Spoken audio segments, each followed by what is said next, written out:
أمراض سرطانية كلها. فقام أحد التجار بشراء هذه المزرعة.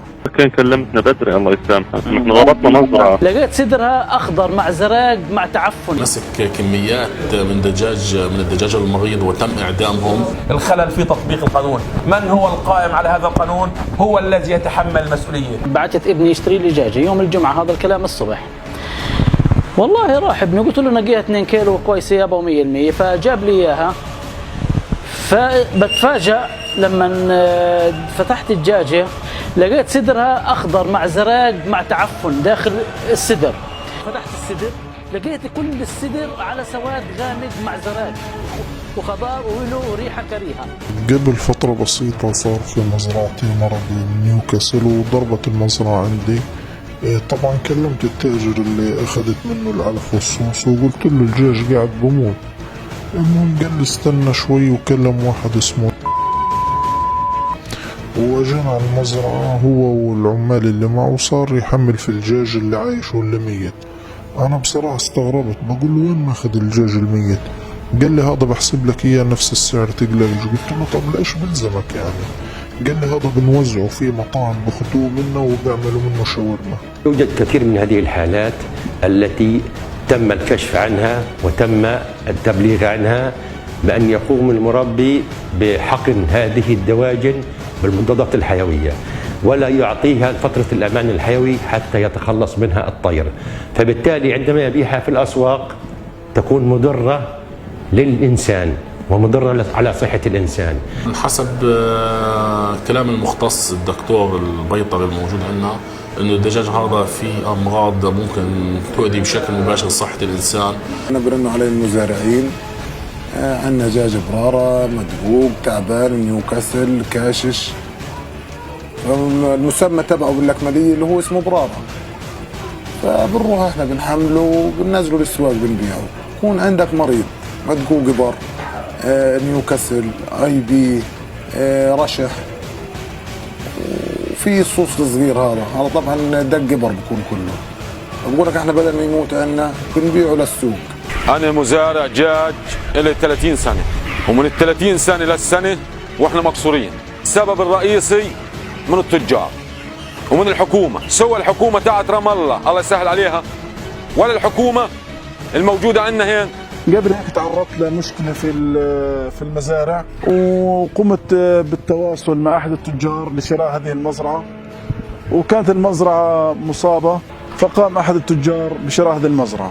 قانون حماية المستهلك رقم 21 اعتبر انه كل شخص في المادة 27 من ذات القانون اعتبر انه كل شخص عرض او باع سلعة تموينية فاسدة أو تالفة أو تلاعب بتاريخ صلاحيتها أو غير صالحة للاستخدام الآدمي اعتبرها جناية يعاقب 10 سنوات أو بغرامة لا تتجاوز 10,000 دينار. أما قضية يعني الدجاج المريض إن وجد قد لا يكون مريض، يعني ليس بالضرورة أن يكون مريض، هناك قد يكون خلل في عمليات الخدمة وعمليات التربية أدى وأنتج دجاج صغير الحجم ودجاج قليل الوزن.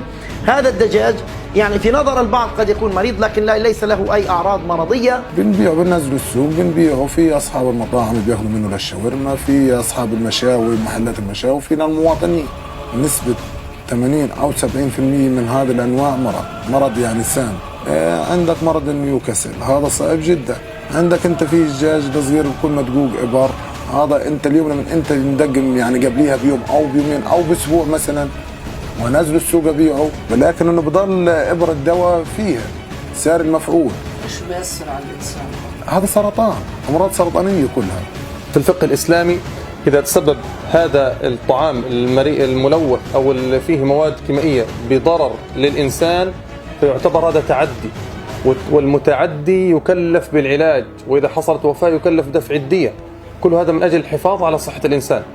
سبق فعلا أن قامت بلدية رفح وشرطة البلديات وبحث التموين ووزارة الصحة بعمل لجنة مشتركة في السوق المركزي، وقمنا بالفعل أيضا بمسك كميات من الدجاج المريض وتم إعدامهم. وبعد الوصول إلى تقرير رسمي من داخل بلدية رفح والذي يثبت وجود تلك الدواجن المصابة داخل الأسواق، فقمنا بالتوجه صباحا إلى السوق الغربي، حيث عمدنا إلى شراء دجاجة من أحد الباعة، وتوجهنا صوب أحد الأطباء المختصين والذي رفض التعريف عن نفسه، حيث أفاد خلال تشريح الدجاجة أنها مصابة بمرض يدعى كولي، بالإضافة إلى تضخم في الكبد والكلى، وهذا ناتج عن السموم التي بداخلها. اللافت للانتباه أننا توجهنا إلى غالبية الأطباء البيطريين داخل مدينة رفح، وجميعهم رفضوا الإدلاء بأي معلومات تتعلق بهذا الشأن، وهذا يضعنا أمام علامات من الاستفهام. هذه المضادات لها فترة أمان حيوي، يجب أن يتبعها المربي قبل بيع هذه الدواجن. هذه المضادات الحيوية هي بقايا بسموها ريسيديوال في الدواجن، وتبقى في اللحم، فيجب أن يتخلص منها الطير قبل أن يتم بيعه وذبحه للاستهلاك الآدمي. لأنه عندك أنت الإبرة مفقودة بعد لازم، يعني لما تنتهي من جسم الدجاجة بدها أسبوعين أو أسبوعين ونص زي هيك، أما أنا أدوبها اليوم ولا قبل بيومين وأروح أبيعها، هذا كله سرطان. ممكن الكثير بيسأل ليش أنا أبيع المزرعة هذه؟ أبيع المزرعة هذه لأن أنا علي ديون، ممكن يكون علي ديون في الصوص، في العلف، في الدواء، في كل شيء. بسبب الديون هذه ببيعها، وبسبب كمان السبب الرئيسي إنه فيش أي جهة مسؤولة عن الدواجن في قطاع غزة. ممكن لا وزارة الصحة، لا وزارة الزراعة، ولا وزارة الاقتصاد اللي هي ممكن تعوض المزارعين. احنا بالنسبة لنا كمزارعين وكأشراف بيطري من قبل وزارة الزراعة معدوم بتاتا، معدوم بتاتا. احنا بنسمع الفترة هذه خلال الشهرين هذول اللي فاتن انهم ايش؟ انهم بتوجهوا للمزارع وبتوجهوا لمزارع دجاج ومزارع حبش ومزارع كذا ومزارع كذا، لكن احنا كمزارعين على ارض الواقع لنا 30 سنة ما شفناش لا طبيب بيطري ولا مهندس ولا دكتور بيطري. عندما نتحدث عن قطاع الدواجن نتحدث عن البيض المخصب الذي يدخل إلى قطاع غزة، يتم الرقابة عليه بشكل دقيق وبشكل محكم، وأخذ عينات وفحصها في المختبر للتأكد من سلامتها من مسببات الأمراض بشكل عام. إصدار كلمة مخلفات كلمة قليلة في هذا الشأن. نحن نقوم بعمل محضر ضبط تابع لبلدية رفح، حيث يقوم مفتشو الصحة في قسم الخبز الصحية بعمل محضر ضبط وتحويله للمستشار القانوني الذي يقوم بدوره إلى الشرطة وتقديم شكوى رسمية للمزارع، ويتم تعاونه بكل حزم في هذا الناحية. أنا كعمل رجل محامي مطلع على القضاء الفلسطيني والقضايا التي تنظر أمام المحاكم هي تعتبر جرائم اقتصادية، لم يطبق النص القانوني حرفيا، وإنما بغرامة والسلام عليكم. لما يعطينا غرامة والسلام عليكم القضاء الفلسطيني معناته الصحة العامة والكادر البشري مش من الاحتلال، لا منا فينا من عدم تطبيق النص القانوني، احنا بنقتل بعضنا في البعض. ثم طلبنا من أحد المزارعين أن يتواصل مع أحد التجار في مدينة رفح عبر هاتفه ليعرض عليه شراء مزرعته المصابة بالمرض، حيث أفاد بالتالي: بقول لك فيها موت كتير؟ والله كمل فيا. طب انا هي بعت رقم اذا فيها موت كتير، هي بعت رقم يحيى لا ابو خليه يبعت لك اياه وكل يحيى بيشيلها كلها مره واحده وبريحك منها. طب انت بتشيلهاش؟ لا لو الوزن اكبر من هيك شوي كان ذبحت على المطرح خلصتك منه. سلم وانت المفروض سلمت بدري. طب يحيى بيشيلها كلها؟ يحيى بيجي ويحملها كلها، بيجيب لك 150 قفص بيشيلهم كلها. انت بس الحين ما تخليش ولا حاجه؟ اللي بيمشي اللي بيشيل واللي بيشيلش وانت عارف. في عندنا مزرعه تعبانه. كمال 1800. انت كان كلمتنا بدري الله يسامحك، نحن ضبطنا مزرعه ولا مدربه عشان رابط والله مزرعه يعني فيها تقريبا والمدروخ والتعبان وكله يعني. مين؟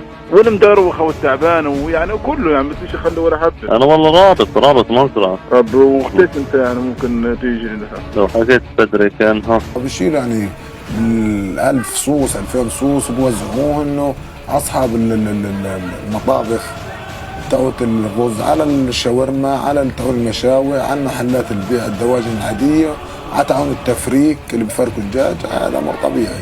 نصيحة لإخواني التجار ألا يكون المال أكبر همهم، بل يحافظوا على صحة إخوانهم. لا يؤمن أحدكم حتى يحب لأخيه ما يحب لنفسه. طالما أنت يا تاجر لا تأكل من هذا الدجاج ولا ترضاه لأهلك ولا لأولادك، فينبغي لك ألا ترضاه لغيرك.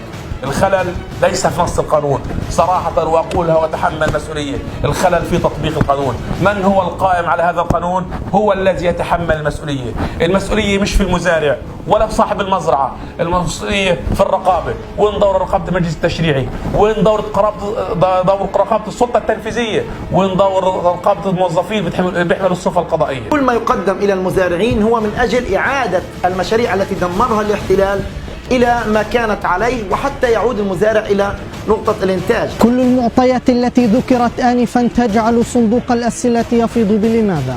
لماذا يعد المواطن الفلسطيني حقلا للتجارب وأول المضحى به ولا تكون التضحية له؟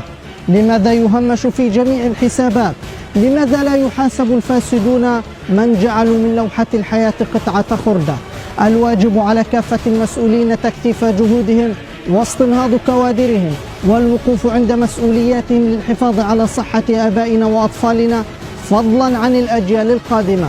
ومن أمام مسجد آيا صوفيا الذي عاد مسجدا ترفع فيه أيدي العباد وتقام فيه شريعة العدل لرب السماء، فلا بد للعدل أن يأخذ مجراه يوما على هذه الأرض. آملا من الله أن ألقاكم في لقاء آخر مستودعا نفسي وأرضي عند من لا تضيع ودائعه، متمنيا أن لا تضيع الأرض والمواطن بين أيدي مضيعي الودائع.